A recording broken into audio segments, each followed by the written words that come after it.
پیر کے دن جلوہ فروز ہوا اور مدینہ طیبہ میں روپوش بھی ہوا 63 سال کی زندگی مصطفیٰ کریم صلی اللہ علیہ وسلم نے ظاہری طور پر تمام انسانوں کے سامنے گزاری اور اس کے بعد جب میرے آقا تشریف لے گئے اب میں یہ کہنا چاہتا ہوں میرے عزیزوں دنیا کا تو دستور یہ ہے کہ دولہا چلا جائے تو کرسی ہٹا دی جاتی ہے دولہا چلا جائے تو زیب و زینت ختم کر دی جاتی ہے اور لائٹنگ ہٹا دی جاتی ہے پھول نکال دیے جاتے ہیں میں یہ پوچھتا ہوں اگر مصطفیٰ کریم صلی اللہ علیہ وسلم کی آمد کے لیے کائنات سجائی گئی تھی زمین و آسمان سجائے گئے تھے ستارے اور چاند و سورج بچھائے گئے تھے تو اب میں یہ پوچھتا ہوں مصطفیٰ اگر چلے گئے یہ سب چیزیں ابھی باقی کیوں ہے یہ زمین ابھی کیوں ہے یہ آسمان کیوں ہے یہ تارے ابھی کیوں چمک رہے ہیں یہ چاند کیوں جھلملا رہا ہے یہ سورج ابھی کیوں چمک رہا ہے یہ ساری چیزیں اے مسلمانوں ان اشیاء سے اگر تم پوچھو گے تو یہ مواقع بہت کہیں گے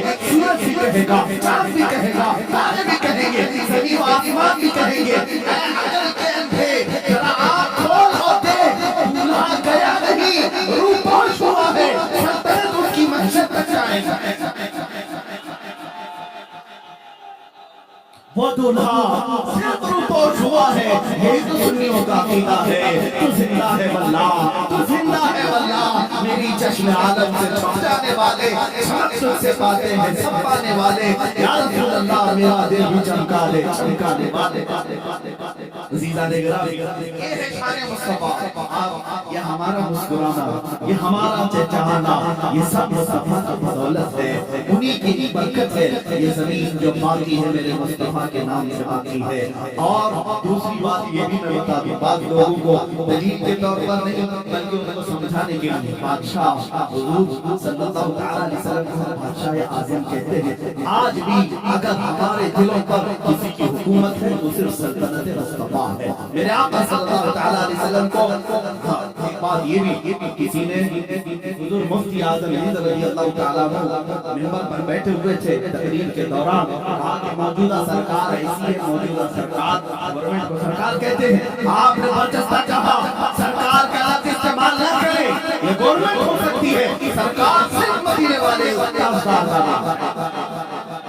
میرے آقا صلی اللہ علیہ وسلم کو ہم سرکار کا لفظ استعمال کرتے ہیں عزیزان گرامی جملے بدلو اور آج بھی اگر حکومت ہمارے سینوں پر کسی کی ہے تو میرے مصطفیٰ کریم صلی اللہ علیہ وسلم کی دیکھیں آپ 14 صدیاں بیت گئی ہم نے حضور پاک صلی اللہ علیہ وسلم کا زمانہ نہیں پایا اور نہ ہی ان کے زمانے میں ان کے دیدار سے مشرف ہوئے لیکن 14 صدیاں گزرنے کے بعد بھی آج بھی الحمدللہ ہمارے گھر کے ہر بچے میں یہ جذبہ موجود ہے نعرہ لے کر کے تو دیکھو بچہ گردن دینے کو تیار یہ محبت یہ اطاعت اس کے ساتھ ہو سکتی ہے بادشاہ کے ساتھ ہو سکتی ہے اور وہ بھی ایسا بادشاہ جو صرف سروں پر حکومت نہیں کرتا دلوں پر حکومت کرتا ہے اور اعلیٰ حضرت یہ تو کہا تھا حسن یوسف میں کٹی مصر میں انگشت زنا حسن یوسف میں کٹی مصر میں انگشت زنا سر کٹاتے ہیں تیرے نام پہ مردان عرب اور ادیب لائن پوری کہتا ہے شاعر ہے یوں کہتے ہیں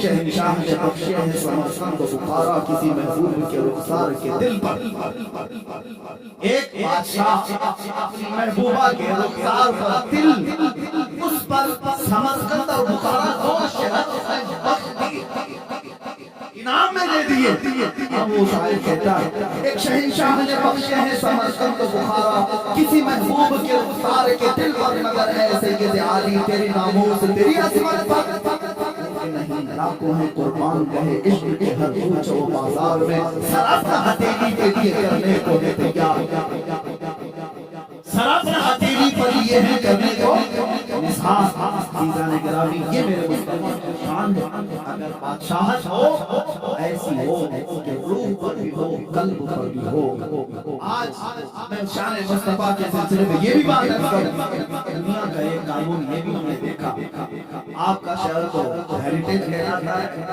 بادشاہوں کا راجہ مہاراجاؤں کا شہر اور ہو سکتا ہے تاریخ میں تو پڑھا ہوگا آپ تو نہیں دیکھا ہوگا بادشاہ کی کرسی لگتی ہے اور اگل بغل میں وزیر ہوتے ہیں وزیروں کا بھی دربار ہوا کرتا ہے اور جب بادشاہ اٹھ جاتا ہے وزیر نہیں بیٹھی وزیر بھی اٹھ جاتے ہیں، یہ بے ادبی سمجھی جاتی ہے۔ بادشاہ جب کرسی پر ہے اس کے پہلو میں وزیر ہوتے ہیں، اور جب تک وزیر بیٹھے، بادشاہوں کا نظام ہوتا تھا کہ جب تک وزیر پہلو میں بیٹھے ہیں اس بات کی دلیل ہوتی کہ یہ بادشاہ قائم ہے، کوئی بھی رعایا آئے اور سوال کرے، اگر وزیر چلے گئے تو یہ کہا جاتا کہ نہیں اب بادشاہ چھٹی پر جا رہا ہے، سلطنت اٹھائی جا رہی ہے، کام و کاج ختم کیے جا رہے ہیں۔ ان کے وزیر جو ہوتے ہیں وہ اس بات کی علامت ہوتے ہیں کہ رعایا اپنی حاجت بیان کرنے کے لیے آ سکتی ہے، سلطنت کا دروازہ کھلا ہے، اس بات کی علامت ہوتی ہے۔ جب بھی وزیر بیٹھے بیٹھا دستور ہوا کرتا ہے، آؤ میں بتاؤں، رسول پاک صلی اللہ علیہ وسلم اپنی زندگی پاک میں ارشاد فرمائے، اللہ رب العزت نے 4 وزیر عطا کیے۔ کتنے؟ 4 وزیر عطا کیے، 2 آسمان میں اور 2 زمین میں۔ آسمان کے میرے وزیر جبرائیل اور میکائیل ہیں، اور زمین پر میرے 2 وزیر ابو بکر اور عمر ہیں۔ آپ ساری حدیثیں پڑھنا، حدیث کے راوی یہی کہتے ہیں مصطفیٰ آئے ابو بکر اور عمر ساتھ میں آئے۔ حضور پاک صلی اللہ علیہ وسلم مسکرائے، ابو بکر عمر پہلو میں تھے۔ یہی حدیثوں میں اکثر آپ کو ملے گا، وہ محفل ایسی نہیں ملتی جہاں حضرت ابو بکر اور حضرت عمر نہ ہو۔ حضور پاک صلی اللہ علیہ وسلم کے ساتھ ہر محفل میں حاضر باش۔ میرے عزیزو، یہ ہم سنیوں کا عقیدہ بھی ہے، اور ہمارا یہ وجدان کہتا ہے اور رسول پاک صلی اللہ تعالیٰ علیہ وسلم شاہ کونین ہے، بادشاہ اعظم ہے۔ جب مدینے کی دھرتی پر تھے تو ابو بکر و عمر رضی اللہ عنہما وزیر کی طرح آپ کے ساتھ رہتے، لیکن جب میرے مصطفیٰ کریم صلی اللہ علیہ وسلم اس دار پانی سے نیچ فرما گئے، رحلت فرمائے، اور وہ بقعہ نور جس میں میرے آقا آج آرام فرما ہے، روضہ رسول گنبد خضرا کے نیچے جہاں میرے آقا آرام فرما ہے، میرے آقا کے وصال کے بعد ترتیب تو دیکھیں، حضور کے پہلو میں پہلی مرتبہ حضور کے بعد اگر کوئی دفن ہوتا ہے تو ابو بکر صدیق دفن ہوتے ہیں، چند سالوں کے بعد دوسرا اگر کوئی دفن ہوتا ہے تو حضرت عمر دفن ہوتے ہیں، اور کوئی نہیں دفن ہوا۔ حضور کی زوجہ حضرت عائشہ کہتی ہے میں دفن ہونا چاہتی تھی، یہ جگہ میں نے اپنے لیے رکھی تھی، لیکن اللہ کی مرضی یہ تھی کہ حضرت عمر ہی وہاں دفن ہو، اور اس کے بعد وہ دیوار بند کر دی گئی۔ اب اس حجرہ پاک میں میرے آقا آرام فرما ہے، اور پہلو میں ابو بکر و عمر آرام فرما ہے۔ اب میں کہنا یہ چاہتا ہوں، دنیا کا دستور یہ کہتا ہے بادشاہ کے اگل بگل وزیر ہیں، تو یہ اس بات کی علامت ہوتی ہے کہ سلطنت قائم ہے اور رعایا اپنی حاجتیں لے کر آ سکتی ہے۔ میرے مصطفیٰ کا دربار مدینہ میں آج بھی اس بات کی علامت بنا ہوا ہے۔ اے سنگیوں، اے مسلمانوں، آؤ حاجتیں لے کر، اس لیے کہ بادشاہ آج بھی کرسی شہنشاہی پر بیٹھا ہے، اور بغل میں ابو بکر و عمر وزیر بن کر کے آج بھی تشریف فرما۔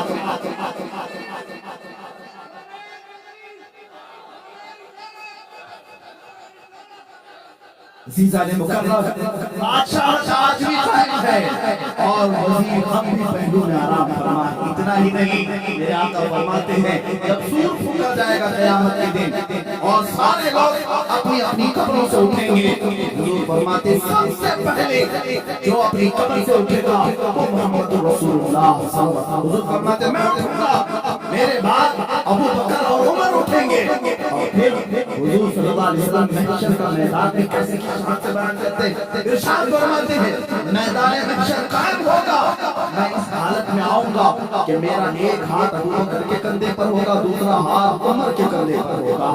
محشر کے میدان میں بھی رسول اس حال میں تشریف لائے ہیں کہ ہر کہنے والا کہے گا فقط اتنا سبب ہے انہیں قاضے بزم محشر کا، فقط اتنا سبب ہے انہیں قاضے بزم محشر کا کہ ان کی شان محبوبی دکھائی جانے والی قیامت کے دن بھی یہ دکھایا جائے گا کہ آج شان ہے اگر کسی کی تو اسی شان مصطفیٰ ہے۔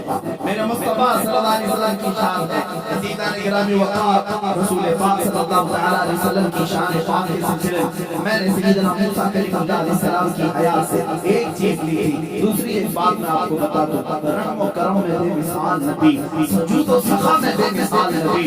ایک بار حضرت موسیٰ علیہ السلام کے ساتھ یہ واقعہ پیش آیا کہ قارون جو بہت خزانوں کا مالک تھا، بڑے پیسے والا تھا، موسیٰ علیہ السلام نے کہا زکات دے دے۔ زکات ان کے زمانے میں ان کی امت پر جو زکات فرض تھی یعنی 25% دینا پڑتا۔ قارون کے خزانے بہت سے، 70 اونٹوں پر صرف خزانوں کی چابیاں رکھی جاتی، اتنا مالدار تھا۔ اس نے کہا میرے لیے رعایت کرنے جانا، اللہ کی بارگاہ میں سفارش کا رعایت کرائی، 1000 روپے دے، اتنی آسانی کر دی گئی۔ حساب سے جب اس نے کیلکولیٹ کیا تو میرے خزانے سے زکات دینے کا ارادہ نہیں ہوا۔ مال بڑی خطرناک چیز ہے، کبھی کسی کے ہاں آ جائے، کبھی دین اور ایمان بھی لے جائے، اخلاق و کردار بھی لے جائے۔ لیکن ہوا ایک بڑا مال آئے، عثمان غنی کا مال، ابو بکر صدیق کا مال، پھر کروڑ پتی بھی بنو کو اللہ اور رسول سے غافل کرنے والا مال نہیں آنا چاہتا۔ حضرت موسیٰ علیہ السلام کے ساتھ اس نے کیا کیا؟ قارون نے ایک عورت کو پیسہ دے کر کے زنا کا الزام لگانے کے لیے محفل میں حاضر کیا اور کہا کہ جب میں اشارہ کروں تو کہہ دیتا میرے پیٹ میں بچہ۔ نبی پاک پر توہین الزام بہتان، عورت بارگاہ میں حاضر ہوئی، سمجھ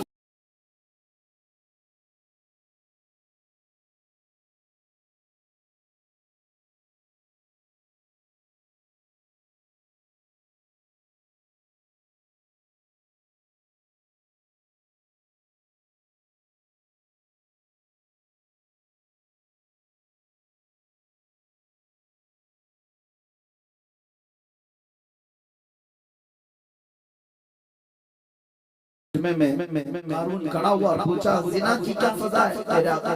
موسیٰ علیہ السلام نے یوں کہا کہ اس کو پتھر مار کر کیلا کر دیا۔ اس نے کہا اگر آپ کریں موسیٰ علیہ السلام جلال چاہا، اللہ کے نبی، اللہ کے نبی، کوئی چھوٹا عیب بھی نبیوں پر نہیں آ سکتا، زنا بہت دور کی چیز۔ اس نے اشارہ کیا عورت کو کھڑی ہو جا، بتا تیرے پیٹ میں کس کا بچہ ہے۔ وہ کھڑی تو ہوئی لیکن بول نہیں سکی، تھر تھر کانپتی رہی، اور اس کے بعد کہا مجھے قارون نے پیسے دیے ہیں موسیٰ علیہ السلام پر الزام لگانے کے لیے۔ جب یہ بات سنی موسیٰ علیہ السلام کو اتنا جلال آیا، آپ نے زمین کو حکم دیا اے زمین پھٹ جا اور اسے نگل۔ زمین پھٹ گئی، قارون زمین کے اندر پھنسا، دھیرے دھیرے اس کے پیر گھسے، کمر تک آ گئے۔ اس وقت اس نے کہا موسیٰ تم مجھے زمین پہ دھسا کر میرے خزانوں پر قبضہ کرنا چاہتے ہو؟ موسیٰ علیہ السلام نے حکم دیا ہے زمین اس کے سارے خزانوں کو نگل دے۔ زمین پھٹ گئی، سارے خزانے تہہ گئے۔ آج مصر کی سرزمین پر فیوم ایک جگہ ہے، وہاں پر بحیرہ قارون ایک جگہ ہے جہاں پر یہ سارے خزانے پھنسا دیے، ریت کے علاوہ کچھ نہیں ملتا، ریت ہے یا پانی۔ اب قارون کو موسیٰ علیہ السلام نے پھنسانے کا حکم دیا، زمین نگلتی چلی گئی، گردن تک آنے پر اس نے پکارا اے موسیٰ معاف کر، اے موسیٰ معاف کر دو۔ موسیٰ علیہ السلام تو اسی طرف جو بھی نہیں فرمایا کیونکہ اس نے زنا کیا، اور تھوڑی دیر میں زمین میں پھنس گیا اور ختم ہو گیا۔ ایک واقعہ اپنے ذہن میں رکھیں، موسیٰ علیہ السلام اللہ کے نبی اور ان پر تہمت لگایا اور اس نے انجام دیا۔ اب یہاں پر آئے مکہ مکرمہ کی سرزمین، میرے مصطفیٰ کریم صلی اللہ علیہ وسلم کو قتل کرنے کے منصوبے بنانے والے مشرکین تلواریں سونتے کھڑے ہوئے، حضور کے درمیان سے نکل کر کے مدینے کے راستے پر چلے۔ مدینے طیبہ جب جانے لگے، عرب کے بڑے بڑے رئیسوں نے اعلان کیا کہ جو محمد اور ان کے ساتھ ابو بکر کو ڈھونڈ لائے اسے 100 اونٹ انعام میں دیے جائیں گے، 100 اونٹ انعام میں دیے جائیں گے، بڑے مہنگے ہوا کرتے۔ ڈھونڈنے کے لیے لالچی لوگ ہر جگہ پھیل گئے. حضور پاک صلی اللہ علیہ وسلم دوسرے راستے سے مدینے کی طرف جا رہے تھے جو عام راستہ نہیں تھا. پھر بھی ایک شخص سراقہ نام کا حضور کا پیچھا کرتے کرتے وہاں پہنچ گئے. تیر اور ترکش اس کے پاس کمان میں تیر ڈالا اور تیر لگانے لگا اور حضور صلی اللہ علیہ وسلم کو گرفتار کرنے کے قریب آ گیا. حضور پاک صلی اللہ علیہ وسلم نے وہ اسی طرح اس کی طرف دیکھا اور فرمایا اے زمین سراقہ کو پکڑ. زمین پھٹ گئی. سراقہ گھٹنوں تک اندر چلا گیا. اب اس کے بعد اس نے پکار کر کے کہا اے محمد صلی اللہ علیہ وسلم میں نے آپ کو پوری زندگی دیکھا. آپ شریف ہیں, ابن شریف ہیں, ابن شریف. آپ کے باپ, آپ کے دادا سب جود و سخا اور کرم والے لوگ. مجھے معاف کر دیں, مجھے معاف کر دیں, میں لالچ میں آ گیا. حضور پاک صلی اللہ علیہ وسلم نے اس کو زمین سے کہا اے زمین سراقہ کو چھوڑ. جو جان لینے آیا حضور نے کیا فرمایا سراقہ کو چھوڑ دے. زمین ہٹ گئی اور سراقہ کے پیر نکل آئے. جب نکل آئے باہر چلنے لگا. میرے آقا اپنا سفر طے کر رہے تھے. تھوڑی دیر کے بعد سراقہ کی نیت پھر خراب ہوئی. دوبارہ پھر حضور کا پیچھا کرتے ہوئے قریب آیا. حضرت ابوبکر نے عرض کیا یا رسول اللہ یہ پھر آ گیا. میرے آقا نے پیچھے دیکھا اور فرمایا اے زمین سراقہ کو پکڑ. دوبارہ زمین پھٹ گئی. اب کمر تک دھس گیا, کمر تک دھس گیا. اور اس کے بعد چلانے لگا, رونے لگا اے محمد آپ کریم ابن کریم, سخی ابن سخی ہیں, آپ شریف النفس ہیں. آپ سے کبھی کسی نے برائی نہیں دیکھی. مجھے معاف کر, مجھے معاف کر دے. میرے آقا نے پلٹ کر کے دیکھا اور کہا زمین سراقہ کو چھوڑ, زمین سراقہ کو چھوڑ دے. زمین پھر پھیل گئی اور سراقہ کے قدم وہاں سے نکل گئے. ایک طرف عطا ہی عطا ہے. یہ ہے شان مصطفیٰ. میرے عزیزوں سراقہ کو تو آپ جانا تھا, چلا گیا. تھوڑی دور جانے کے بعد تیسری بار پھر نیت خراب. ایک ہے میرے مصطفیٰ آزادی پہ آزادی دیتے ہیں اور دشمن پھر حملہ پہ حملہ کرنا چاہتا ہے. تیسری مرتبہ آ گیا آپ کسی اور راستے سے آ کر پکڑ لو. 100 اونٹ کہاں چھوڑو. لالچ. میرے آقا نے تیسری مرتبہ دیکھا پھر فرمایا زمین سراقہ کو پکڑ. زمین پھٹ گئی. اب گردن تک چلا گیا. تیر اور ترکش توڑ دیا اور کہا اب سچی توبہ, اب تو مجھے معاف کر دو. سنو میرے عزیزو, میرے آقا نے اب کیا کیا, اب کیا کیا, آپ سے چھوڑا نہیں. دیکھا اور کہا سراقہ پیچھے سے پیچھے لگا ہوا ہے. 100 اونٹ کے لیے, 100 اونٹوں کے انعام کے چکر میں تو مجھے گرفتار کرنے آیا. لیکن میں تو دیکھ رہا ہوں تیرے ہاتھ میں قیصر کسرا بادشاہ کے کنگن آنے والے. قیصر و کسرا بادشاہ اس زمانے کے سپر پاور طاقتوں کا نام تھا. جس طرح آج امریکہ اور رشیا کو کہتے ہیں یا نہیں پتہ نہیں, لیکن کہا جاتا ہے اس زمانے میں ایران اور روم کو سپر پاور قیصر و کسرا کہا جاتا تھا. ان بادشاہوں کیا سونے کے کنگن پہنے جاتے جو دنیا کے سب سے مہنگے. وہ سراقہ کو میرے آقا فرما رہے میں تیرے ہاتھوں میں قیصر و کسرا کے کنگن دیکھ رہا ہوں. اتنا سننا تھا. اس نے کہا اشہد ان لا الہ الا اللہ واشہد انک محمد رسول اللہ. وہ کلمہ طیبہ پڑھا. وہ جو گرفتار کرنے آیا تھا دامن اسلام میں میرے آقا صلی اللہ تعالی علیہ وسلم کی بارگاہ میں اپنی جان نچھاور کرنے کو تیار تھے. اب وہ صحابی رسول ہیں, ان کی بارگاہ میں ہم ایک جملہ بھی کہہ سکتے. عزیزان گرامی, یہی شان مصطفیٰ مجھے عرض کرنی ہے. کہیں لوگ مارے جاتے ہیں یا اگر کسی نبی کو جلال آیا تو ہلاک کر دیے جاتے ہیں, مگر میرے مصطفیٰ کا جود و سخا ایسا ہے کہ لوگ اگر جان بھی لینے آئے میرے مصطفیٰ انہیں معاف کر کے ہمیشہ اپنی غلامی میں قبول فرماتے ہیں. ایک دو نہیں، وہ عمر ابن خطاب جو تلوار لے کر میرے آقا کی گردن مارنے جا رہے تھے، لیکن قریب پہنچنے کے بعد میرے آقا صلی اللہ علیہ وسلم کی بارگاہ میں تلوار رکھی اور اپنی گردن بھی رکھ دی، اور ہمیشہ کے لیے میرے آقا کے ہو کر رہ گئے۔ ایک دو نہیں، حضرت خالد بن ولید جو حضور کے مقابل میں جنگیں بہت لڑے اور وہاں پر مقابلہ کیا، ابو سفیان کتنی جنگیں لڑے، لیکن آخر میں میرے آقا کی غلامی میں آ ہی گئے، اس لیے کہ چہرہ ہی کچھ ایسا تھا میرے آقا کا، دشمن بھی دیکھتا تو کہتا یہ جھوٹے کا چہرہ ہو نہیں سکتا۔ میرے آقا صلی اللہ علیہ وسلم کی بارگاہ میں بات میں کہہ رہا ہوں، میرے آقا نے فرمائی نہیں، قیصر و کسریٰ کے کنگن، حضور کی وفات ہوئی، ابو بکر صدیق کی بھی وفات ہو گئی، خلافت فاروق کی آئی، حضرت عمر کا زمانہ تھا، اس زمانے میں اسلامی فوجیں ایران پر چڑھائی کی اور روم پر بھی حملہ کیا، قیصر و کسریٰ دونوں کی حکومتیں ختم ہوئی، اور وہاں سے جو مال غنیمت تھا وہ مدینہ لایا گیا، قیصر و کسریٰ کے وہ کنگن بھی لائے گئے۔ لیکن آپ کو ایک بات بتا دوں، حضرت سراقہ رضی اللہ تعالیٰ عنہ ایک بات، حضرت عمر کی خلافت کے زمانے میں بہت شدید بیمار ہوئے، اتنے شدید بیمار ہوئے کہ لوگ آخری بار ان کو دیکھنے کے لیے آنے لگے کہ اب ان کی وفات قریب ہے۔ جب لوگ جمع ہوئے گھر میں، حضرت سراقہ نے جلال میں کہا کیوں آ رہے ہو تم لوگ، سب واپس جاؤ، میں مرنے والا نہیں ہوں، تم سمجھ رہے ہو میں مر جاؤں گا۔ لوگوں نے کہا آپ کی حالت بہت نازک ہے، وفات قریب آ چکی، آپ کی ایسا نزع کا عالم لگتا ہے۔ حضرت سراقہ نے کہا خبردار، میری موت اس وقت تک نہیں آ سکتی جب تک میں اپنے ہاتھ میں قیصر و کسریٰ کے کنگن نہ دیکھ لوں، اس لیے کہ کسی اور نے نہیں کہا، مصطفیٰ جان رحمت نے فرمایا۔